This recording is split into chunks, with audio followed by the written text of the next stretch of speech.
What's up, Eagles Nation? What's going on, NFL world? How you doing, division rivals? This is Steven Hyder with Gate City Sports Channel, the sports channel where the cerebral NFL fan comes for about 10 minutes of daily content. Good morning, good afternoon, or good evening, whenever it is you get around to watching this, guys. Once again, Steven Hyder, Gate City Sports Channel. All right, y'all, today's topic. We're going to have a continuation of what we did on Friday. Friday, I talked about the best camp battles on the offensive side of the ball. So today we're going to take the inverse here. We're going to talk about the best, camp battles on the defensive side of the ball. A lot of intrigue, guys, in this camp. There's just so many different players that, look, someone good is not going to make the roster. There's just no other way of saying this, guys. There are going to be good players who could really play in the league who will not make the roster. I am pretty sure that teams will be combing through the Eagles' cut list to possibly add to their active 53 if they have deficiencies at a certain position. Among these things that we're going to talk about today, guys, we're going to talk about like that safety room, the corner room, the defensive tackle room. Like, we have a lot of talent, man. It's going to be interesting to see the way things shake out because a lot of guys who probably could make an NFL roster that may be in kind of a rough spot here in Philadelphia just because of just how steep the competition is to make our rosters. So, look, guys, without further ado, let's go ahead and let's roll into today's topic, guys. We're talking about the defensive side of the ball, and we're talking about the best camp battles. One side note, guys, yes, of course, I'm wearing a different shirt from the clip I'm about to show you because I had to break this up into two. So, filming this first part, introductory part, on a different day, guys. All right, y'all, let's get to the topic.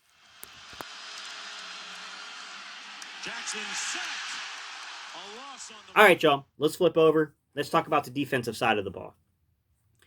I'm going to suspend all suspicion right now, guys, and all the anticipation and all that. I'm not going to talk about defensive end because, to me, defensive end only really gets exciting if you add a veteran. If you add a veteran, now you got to make decisions amongst those younger guys and who you're basically going to give up on trying to develop because someone has to, someone like Sharif Miller or Joe Osman is going to be in trouble if you add another vet to this group.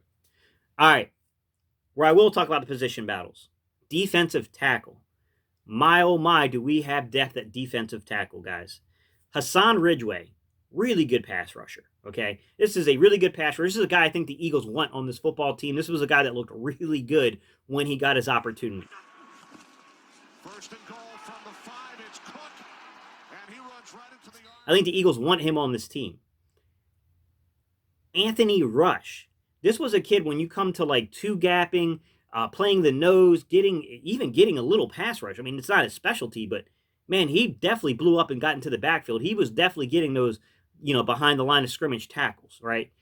This kid, I love the way he played. Anthony Rush is playing that stand-up joker rusher all the way to the right side of the defense.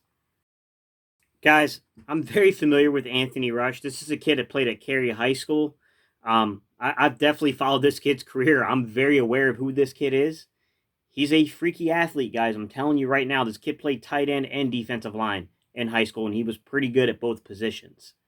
You wouldn't know about him because his recruitment, although he was recruited very highly and sought out very highly at the college football level, I mean, UNC, NC State, Clemson, Virginia, Florida was involved, Kentucky was involved. Like, he didn't have the grades to go to Division I school, had to go to a community college, went to community college, I think down in like Mississippi or Alabama, and then transferred into UAB. So, listen, he's one of these guys, I'm telling you, man, he's freaky athletic. Anthony Rush is in line as a tight end to the offensive left, guys. Freaky athlete, guys.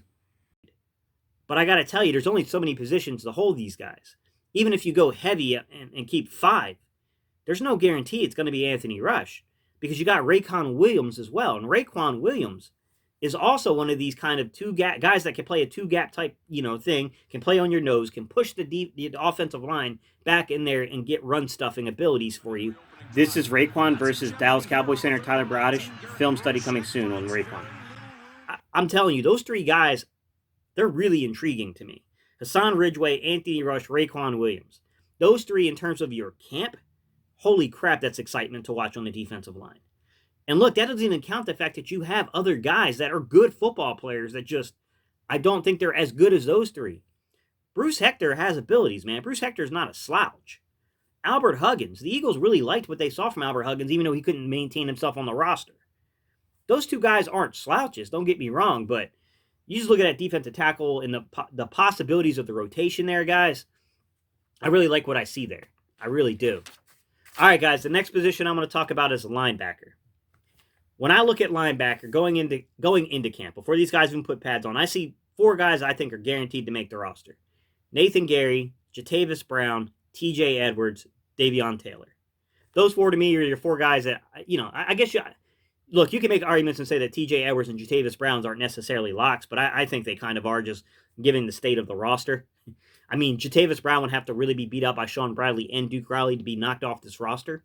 So I think he's fairly safe on the roster. Not to mention Jatavis Brown and Nathan Gary, Duke Riley, those are really the only 3 guys with like any kind of real extensive playing experience, and it's not really that extensive. So you do get into some weird questions about experience at the linebacker position. But let's go to the guys that are really fighting. How many linebackers you keeping? 5? I think there's an argument to say if you're going to give to Peter, then you have to rob from Paul to give to Peter is what I'm saying here. So where are you going to rob from? You're going to rob from the linebacker position, is my opinion. And that's where it gets interesting, because you got Duke Riley, who I think is good enough to be on here, and he's a good special teams player. You got Shaun Bradley, who, when I broke down this film, I thought Shaun Bradley, especially playing the will, I thought I saw something in Shaun Bradley. And Shaun Bradley, by the way, outside of TJ Edwards and Dante Olson, is probably that next guy with a little bit of mass to his frame. You can kind of, in those heavy, like a San Francisco 49ers team, to where they're going to try to get run heavy. He's a guy you can kind of throw in there to stop that, to really blow up those downhill runners coming at you. I think he adds some interest here, right? Alex Singleton.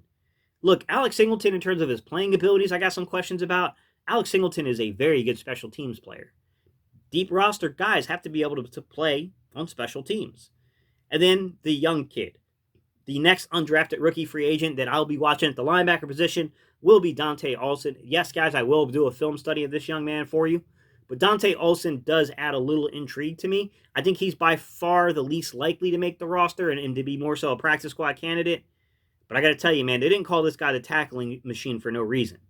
The kid really, really excels. All right, y'all. The last position battle I want to talk about, guys, it's going to be cornerback. Especially when you're talking about the corners opposite of Slay, some intrigue at the nickel position. That corner battle going into training camp, whew, man, that's got my attention, guys. All right. Is it going to be Sidney Jones? How about Avonte Maddox? How about Trevor Williams, guys? What about Rasul Douglas? Rasul Douglas restructured a rookie contract. He took a pay cut on a rookie contract.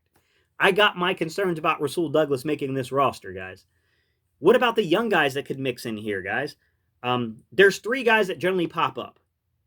Everyone is kind of in their categories, and all 3 of these guys can play. Michael Jacquet, big guy, 6'1", like 203-pounder, right? Coming out of Louisiana Lafayette. Big kid, has some intrigue, especially if you're letting a guy like Rasul Douglas go, especially if you got Mills playing safety, right? The next guy on that list, Elijah Riley. Elijah Riley is one of these really interesting guys because Elijah Riley could play outside. He could play your nickel, or they can move him out to safety. I think that ideally, Elijah Riley might be one of these kids they might want to throw in the practice squad and develop to be a future contributor at safety. Elijah Riley came out of a top 5 pass defense, guys, in Army. This kid is stout, 5'11", 214 pounds, and he is a thumper. He can hit you. I thought he was pretty decent in coverage too, guys. I liked what I saw. He has, anytime it turns my head when I see really good pass defenses, getting guys undrafted, as undrafted rookie free agents onto your roster, I pay attention to that. The guy he's personally my favorite is Elijah Riley, but the other guy that is getting a lot of acclaim and a lot of steam recently is, I believe he came from the University of New Hampshire, and that's Prince Smith. Prince Smith is your burner. He's the other fast guy. He's a Darius Slay with the footwork. He's fast. He's a kid that could add intrigue to that, cornerback position. It's interesting because I don't have the answer necessarily opposite of Slay. I think the front office wants it to be Sidney Jones. I think the coaching staff prefers Avonte Maddox. I think your outside chance is Trevor Williams. And then I think you got to keep up and watch some of these younger guys because they might surprise you. Outside of that, guys, if you want to do an outside thinking, what if, Kayvon Wallace just steps in and just proves in terms of 3 safety packages, you can roll with, in terms of your big nickel, you can roll with McLeod. You can use McLeod. you can use, Will Parks, and you can use Kayvon Wallace, then the Eagles might think to themselves, we're not satisfied with what's going on outside at corner. And we want to move Jalen Mills back there because at least we know we're going to get from Jalen Mills. That's always a possibility that you got to keep in mind and we got to track. I think I would prefer, and I think the Eagles front office and coaching staff would prefer Jalen Mills to play more of an inside role as that nickel or over-the-top safety. I think that's where he's better. But I'm not going to ignore the possibility of that happen. The other thing is that any of these moves could really impact the slot.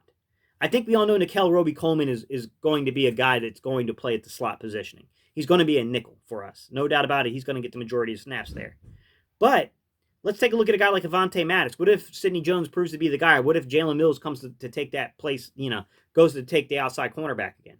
Well, now you got Avonte Maddox, you got Nickel Roby-Coleman inside at nickel. Now I think you get guys like Cre'Von Leblanc becomes expendable, guys. Craig James, hero of that Green Bay game. Craig James really becomes expendable, and I think he's already expendable, to be quite honest, right? Then you have this idea of the safety impact, right? Well, we already talked about moving Jalen Mills.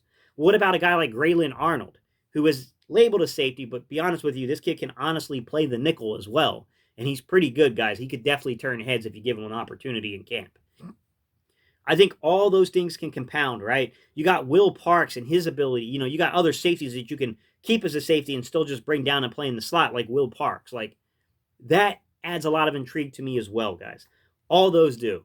And I'll give you, before I sign off, guys, I'll give you one more kind of bonus position battle, which is if you have any movement at safety and you end up moving, let's just say we go ahead and we take Jalen Mills, we move him outside. How does that impact Rudy Ford, a special teams ace at safety, and Marcus Epps, the kid the Eagles really liked out of Minnesota, and we went and signed him after they released him. Of course, there were subsequent moves. We all know what happened, but, those two guys can mix in here. A lot of intrigue, a lot of interest going around these camp battles. But these are my thoughts, guys. You already know I'm going to ask you. I want to know, what do you think? All right, guys, leave your comments below. Let me know what you think about some of these battles, guys.